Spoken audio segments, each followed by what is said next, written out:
The problems that we were tackling were global in nature. And in social media, you've seen the revolutions in Egypt, you've seen the revolutions in the Ukraine, and how important of a role social is playing around the globe. And for our company, we really follow that trend.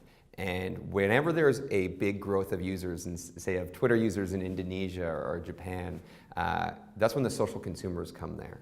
And once there's a critical mass of social consumers, it attracts businesses into that conversation.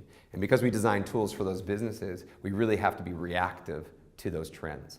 And so it's not a choice for our business whether or not we can be global. We have to be. When it comes to building revenue and looking at Canada as the market versus global, look, I think it's much easier to start here at home. Toronto itself is the fourth largest city in North America. If you can't find enough early customers that believe in your organization or whose product solves their biggest pains, I think you need to really think about that strategy, because you should be able to get those first early customers and really tweak the product, learn with your customers, and almost fail in private, right? When you're an early company, you have that benefit. And then once you really have figured out what the right product market fit is, what the right solution is, then go into other markets that have customers that share that same pain that your product solves.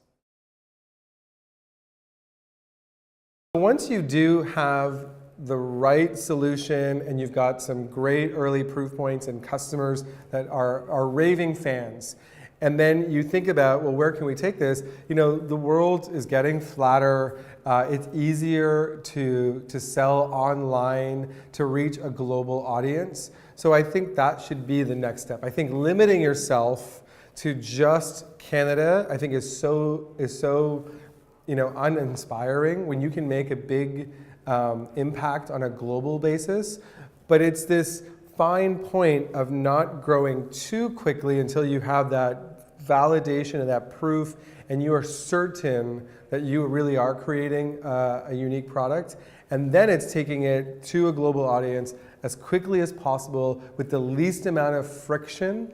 And I think going global is not so much a product conversation, but it's more of a go-to-market, right? How do you acquire customers in a cost-effective, ideally frictionless or minimal friction way? I think that's really the decision of, hey, can we acquire customers, without driving to them or talking to them? Can we acquire them globally with just an online and digital way?